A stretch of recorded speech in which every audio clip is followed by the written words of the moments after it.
ఈ కీలక బిల్లు మీద చాలామంది మాట్లాడేవారు ఉన్నారు కాబట్టి కుదిరితే డిస్కషన్ తర్వాత ఈ కీలక డిస్కషన్ మంత్రి గారు సవరించారు. చాలా ఎక్కువ మంది మాట్లాడేవారు ఉన్నారు కాబట్టి కాగితం మీద రాసింది కాకుండా మనసులోంచి కొంచెం తగ్గించి మాట్లాడితే ఇప్పుడు బొమ్మిడి నాయకర్ గారు ఈ బీసీ బిల్ మీద మాట్లాడే అవకాశం కల్పించినందుకు మీకు ధన్యవాదాలు అధ్యక్ష. అధ్యక్ష నమస్కారం అండి.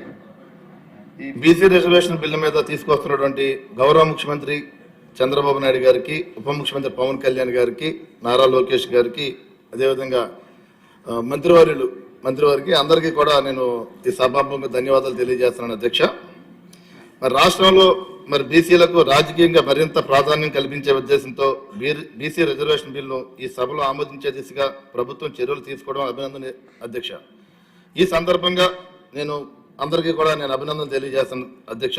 అంటే గత ప్రభుత్వానికి ప్రస్తుతం కూటమి ప్రభుత్వానికి ఉన్న తేడా అధ్యక్ష. గత ప్రభుత్వం బీసీల రిజర్వేషన్ విషయంలో అనేక హామీలు ఇచ్చినప్పటికీ ఆ హామీలను ఆచరణలో తీసుకురావడంలో విఫలమయ్యారు అధ్యక్ష. అదేవిధంగా మాటలకే పరిమితమై ఉన్న ప్రభుత్వం కాకుండా మేనిఫెస్టోలు ఇచ్చిన హామీని అమలు చేసే ప్రభుత్వం మన కూటమి ప్రభుత్వం అధ్యక్ష. కూటమి ప్రభుత్వం ఎన్నికల సమయంలో ఇచ్చిన హామీని అనుగుణంగా బీసీలకు రాజకీయ ప్రాధాన్యం పెంచేందుకు చర్యలు తీసుకోవడం సంతోషకరం అధ్యక్ష. పాత బీసీ రిజర్వేషన్ 29 నుంచి స్థానిక సంస్థల్లో 34 పెంచే ప్రతిపాదనను పటిష్టంగా అమలు చేయాలి అధ్యక్ష.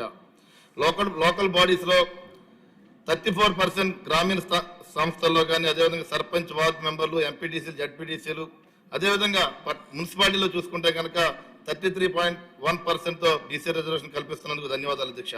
ఇది కేవలం రిజర్వేషన్ పెంపు కాదు అధ్యక్ష. బీసీలకు 34% రిజర్వేషన్ రాజకీయ రిజర్వేషన్ అంటే కేవలం కొన్ని పదవులు ఇవ్వడం కాదు అధ్యక్ష. బీసీలకు పాలనలో భాగస్వామ్యం కల్పించడం, రాజకీయంగా సాధికారత కల్పించడం అధ్యక్ష. అదేవిధంగా అధ్యక్ష, ఏదైతే బీసీ బిడ్డలైనటువంటి అగ్నికుల క్షత్రియ నుంచి చూసుకుంటే కనుక పొన్నమండ లక్ష్మణ స్వామివరం గారు, అదేవిధంగా శెట్టిబల్జీ సామాజిక వర్గం చూసుకుంటే కనుక దుమ్మేటి వెంకటరెడ్డి గారు, చేనేత సామాజికం చూసుకుంటే ప్రగాఢ కోట గారు సార్, అంటే కీర్తిశేషులు సార్, వారి యొక్క జయంతి సందర్భంలో మన కూటమి ప్రభుత్వం తీసుకున్న సార్ వారి యొక్క జయంతిని ప్రభుత్వ అధికారంగా తీసుకున్నందుకు నేను ఈ సభాముఖంగా ఒక బీసీ నాయకుడిగా నేను అభినందన తెలియజేస్తున్నాను సార్ అధ్యక్ష. అంటే ఏదైతే వెనకబడిన వర్గాలు ఒక రాజకీయ పరంగా ముందుకెళ్తున్న అధ్యక్ష, సామాజిక వర్గాలు అన్ని రకాలుగా కూడా ముందుకెళ్లే అవసరం ఉంది అధ్యక్ష.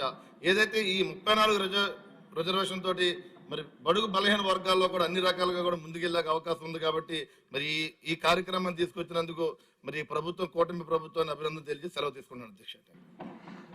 పితాని సత్యనారాయణ గారు.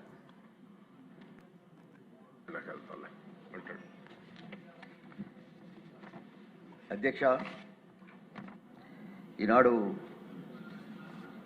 ఈ యొక్క బీసీ రాజకీయ ప్రాధాన్యత కలిగిన ఒక రిజర్వేషన్ మీద మాట్లాడే అవకాశం కల్పించినందుకు ప్రత్యేక అభినందనలు, ధన్యవాదాలు. ఇది ఒక రిజర్వేషన్ యొక్క సంబంధిత అంశం కాదు అధ్యక్ష. సమాజంలో వివిధ ఆర్థిక, సాంఘిక వెనుకబాట్లు కలిగిన ఒక సమాజమైన బలహీన వర్గాలుగా వారు ఎలా పిలువబడతారంటే ఆర్థికంగాను, సామాజికంగాను, రాజకీయంగాను వెనుకబడిన వారిని మాత్రమే బలహీన వర్గాలుగా మనం గుర్తిస్తూ ఉన్నాం. లేదనుకుంటే షెడ్యూల్ తెగలు, షెడ్యూల్ కులాలుగా మనం విభజించి మాట్లాడుకుంటా ఉన్నాం. అయినప్పటికి కూడా వారికి రాజ్యాంగబద్ధంగా అంబేద్కర్ గారు ఇచ్చిన రిజర్వేషన్ ప్రకారం షెడ్యూల్ కులాలకి, షెడ్యూల్ తెగలకు సంబంధించినంత వరకు ఇచ్చినప్పటికి కూడా వివిధ రాష్ట్రాల్లో అలాగే దేశంలోనూ ఒక ప్రధాన అంశంగా బలహీన వర్గాల మండల కమిషన్ యొక్క తీర్పుని ఆధారం చేసుకుని దేశమంతా చర్చ జరిగింది. దాన్ని కూడా దేశంలో కూడా 27% ఎకనామికల్ ఓబీసీ కింద రిజర్వేషన్ మాత్రం కల్పించడం, అంతకుముందే తెలుగుదేశం పార్టీ నందమూరి తారక రామారావు గారు తెలుగుదేశం పార్టీ యొక్క ఆలోచనకు అనుగుణంగా దీనికన్నా కేంద్రం కన్నా ముందే తెలుగుదేశం పార్టీ ఆనాడు ఎస్సీలకు రిజర్వేషన్ కల్పించారు, ఎస్టీలకు రిజర్వేషన్ కల్పించారు. రాజకీయంగా, ఆర్థికంగా, సామాజికంగా వెనకబడిన బలహీన వర్గాలకు కూడా రిజర్వేషన్ ఇస్తే వీరిలో ఒక గుర్తింపు, ఐక్యత వస్తుందని ఆలోచన చేసి ఒక విప్లవాత్మకమైన నిర్ణయం చేసిన ఆనాటి నందమూరి తారక రామారావు గారు మరువురాని వ్యక్తి సమాజంలో అని చెప్పడానికి ధన్యవాదాలు చెప్తాను. అప్పుడు ఇప్పుడు చెప్తా ఉన్నాం, సమాజంలో 50 నుంచి 52% బలహీన వర్గాలు ఉన్నారు చెప్తా ఉన్నాం.